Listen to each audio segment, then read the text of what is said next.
What's up, guys? Welcome back to my channel. So I just finished watching episode 3 of The Last of Us. My reaction is under my YouTube memberships. If you are new here, I've got YouTube memberships. Those are kind of little perks for members only. All of my reactions will be over there. I've got 2 levels of memberships over there. Level 1 is for $2.99. You get priority replies from me, special polls and live streams. Level 2 is for $4.99.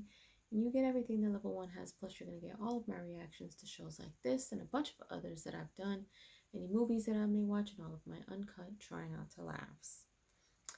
Now, I was not expecting to see what I saw in this episode. And as far as I'm concerned, I don't remember that being in the game either. But hey, we're just going to keep it moving. So, okay, well, in this episode, we see that Joel and Ellie are still moving right along, trying to figure out how to get her to where she needs to be. And we see a flashback of this guy who is hiding in what looks like a bunker underneath a home. Let me backtrack. So Ellie and Joel are walking. They've got like 5 hours left of walking before they get to their destination. And as they're walking, they come across an area where there is, excuse me, where there are a bunch of skull and bones, basically, of dead people who were not infected. And so, apparently, this area was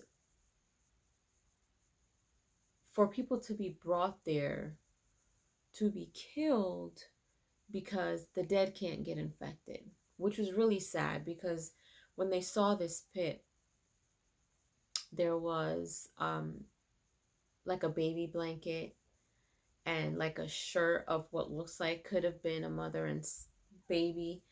And I was just like, oh man, I hope I don't see anything horrific when it comes to that. I'm glad that we didn't, but we did see that that's where this whole episode started. So they kind of brought it back to a mother holding the baby. And of course, she had the shirt, the baby had the blanket. And you saw like there was a house with a camera. And that's where we saw this guy, Frank. He had like cameras set up all over his house. He was in this bunker filled with guns and everything that you can imagine. This dude was like setting himself up, you know, to not be caught out. So they X'd his door like nobody was there. They raided his house. They didn't find him. So you saw that this mother and baby and a bunch of other people got taken away by soldiers in a truck. And so when they left, they locked down that area. They locked down that town. So there was like nobody left. The houses were empty. There were stores that were empty. Everything was empty. So this guy comes out of hiding and he's got his rifle. He's got his mask on just in case. He comes out and long story short, he just goes to town. Like he is going, getting gassing up, going to Home Depot, getting stuff for his house. I think he was raiding other people's houses. There was a boutique. There was a whole bunch of stuff. This dude had got everything he needed to live his life out there and not have to go anywhere. So he did. He made a life for himself. He had weapons. There was a wine store. He got boxes of wine. Growing his own vegetables. He put up his all the stuff that you could possibly do to try to keep away these zombies. He did. Like he had everything guarded, everything set up. And his camera showed when he saw an infected person come in, it would immediately shoot them. So at one point he was outside and he heard a voice. It was a guy. And apparently the guy kind of came out of nowhere. There was some type of like hole or tunnel, something. The guy was there, right? And he went to him and he was like, I'm not infected. I'm just trying to get to Boston. And he let him out. He checked him. He wasn't infected. He was like, all right, Boston's that way. And he was like, look, I haven't eaten. He just wanted some food. He looked dirty. He was like, there was a bunch of us, but it's just me. So he goes in the house, and the guy lets him shower. He brings him clothes. He's looking real skeptical, and I'm like, I don't know if I trust him. Like, this looks kind of off. So he lets him in the house. He lets him take a shower. He brings him clothes. He makes him something to eat. He makes him dinner. And then he was like, all right, well, I guess I'll be going. And he's like, raving about the food and everything. And of course, I mean, he's on the run. So, he hasn't eaten or anything like that. So before he leaves, he sees the piano. So he starts playing the piano, and he finds a song, and he's like, oh, this one, this is you, this is you. So he's playing the piano and everything. And the guy, Frank, is just kind of looking back, like just watching everything. And he looks a little sketchy. But the other guy, I forgot his name, who, I don't know, when he was first sitting down at the table and Frank brought him dinner, he looked at him a certain way that let me know. I was like, these two are going to get together. And then when Frank sat down and did this with his hair, he sat there, he was like, oh, I immediately knew. I was like, this is going to go somewhere. And I was right. So anyway, he was very appreciative, and after he played the piano, he had Frank play the piano, and they had a moment, and he was like, so who's the lucky girl? Or who's the girl that you're singing about? And he was like, there's no girl. I was like, there it is. So of course, I was sitting here, I was like, I'm pretty sure this was a part of the game that I can remember. I don't think so. So what happened next, I was not prepared for. And I was just like, okay, well, so they spent the rest of their lives together. So they went on through life, and we see 3 years later, they're arguing, and he wants to open up the boutique and do all these things, and he wants to start inviting people. And Frank was just like, no, not Frank. Am I confusing the names? Anyway, the guy who owns the house, he was like, we don't have friends. We'll never have friends, And he's like, oh, I've been talking to somebody over the radio. And it ended up being Joel and Tess. So I'm like, okay, this is a while ago then. All right.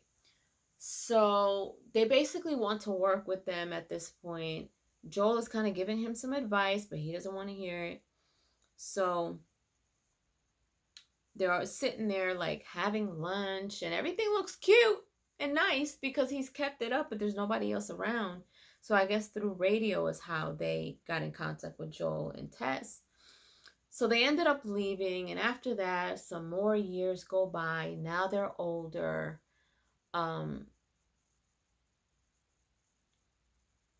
So now they're older, and this whole episode is about how they live their lives, basically, after not being in the QZ, like, this is them living their life by their own merits, self-sufficient. They do everything themselves. There's no doctors, there's no nothing. They don't go anywhere. This is it. This is their own little town now. So I think Joel is trying to make his way to his house throughout this episode. But almost the whole episode is about them too. So then after a while goes by, and, a couple of years go by, and then a few more years go by. And it's now 2023, and they're old. The guy who ended up at the house, he's in a wheelchair now. They're both really old. They're keeping themselves up. They're still trying to do their thing. Now, Joel had told them that he needed a better fence. They were going to keep people away, but then there were going to be raiders, and you needed to be protective of that too. So I guess I thought that the guy was going to die, because he had everything set up in case the raiders came. So of course they did. They were armed. And I don't know if gasoline got thrown on them, but they were like shooting, they were blowing things up. You know, they ended up triggering something and everything just started going crazy, right? So they ended up catching on fire, and uh Frank's outside and he's trying to shoot them and he's looking for them, and the other guy ends up coming outside, and the guy, Frank, I think I'm saying the names right, he ends up getting shot. So he brings him back in the house and he lays him on the table and he's all calm while he's sitting there holding his stomach. And at one point I thought he died, but he didn't. He didn't. So after that, we see that time has passed. They're a lot older now. He's sitting outside in a wheelchair. Frank comes outside. He brings him back in. He's painting, and you can see now that he's more frail. So he looks sick. He looks really sick, and he is. So long story short, they end up going to bed, and he ends up kind of getting himself out of the wheelchair at some point the next day. And Frank is just like kind of pissed off at him. He was like, you know, get back in the bed. Like, what are you doing? He was like, no, this is my last day. So he's basically setting up his last day. He's like, this is what I need you to do. He's like, I want you to take me outside, take me to the boutique. I want you to pick out some nice clothes. He was like, I want you to cook me my favorite meal. Then we can get married. And then I want you to crush all these pills and put them in my wine. And then I want you to put me to bed. And at that point is kind of where I started to kind of get all the feels and stuff. I'm just like, man, like, that's tough. And Frank's sitting there crying. He's just like, I don't want to do it. And he ends up doing it all right. But he ends up doing his own self too. So he did everything that his, I guess at this point, husband asked him to do. And he was basically like, look, I've lived my life. I found my purpose and it was you, and I took care of you, and we can both go now, basically. So they ended up, he didn't know that he crushed pills and already put it in the wine bottle. So they're both drinking from this wine, and of course it's laced with however many pills he crushed up, and they end up going to bed. And we didn't see anything else after that. Later on, Joel and Ellie end up at the house, and they found a letter that he left behind, and he told them what happened. And so at this point, you know, he's got the key to the truck. They take everything they need. You know, they take their showers. Ellie's in the car. She's never been in a car. Like, I'm just like, what? At this point, though, Ellie's a little annoying. Like, I don't know. Like, it's just, for me, her character in this, and granted, I didn't finish The Last of Us, but from what I remember, Ellie's character was not like this. This is different. This is a different Ellie. She has, like, a little sass to her. She has a little, like, she's too grown for her own age at this point, you know, and she's being hard-headed. And she, after Joel keeps telling her not no to her having a gun, she finds Frank's gun, she keeps it, and she's in the car, and she's just like, she's so blown away because she's never been in a car. And they end up leaving, and then you see them kind of getting ready to leave the gated area, and they're listening to music, and they go off. So I don't know. He says that he needs to go to find his brother who used to be a firefly. He's trying to get her to where she needs to go, but I kind of think he's going to stick with her. You know, and I don't know. Like, this was an interesting episode. Very interesting episode. So I don't know how far they're going to get with this truck, but clearly they've taken everything that they needed from the house. Of course, maybe he can probably go back if he needs to. I don't know. But I feel like maybe he's probably going to get into some trouble. He's going to come across some people. I don't know. But yeah.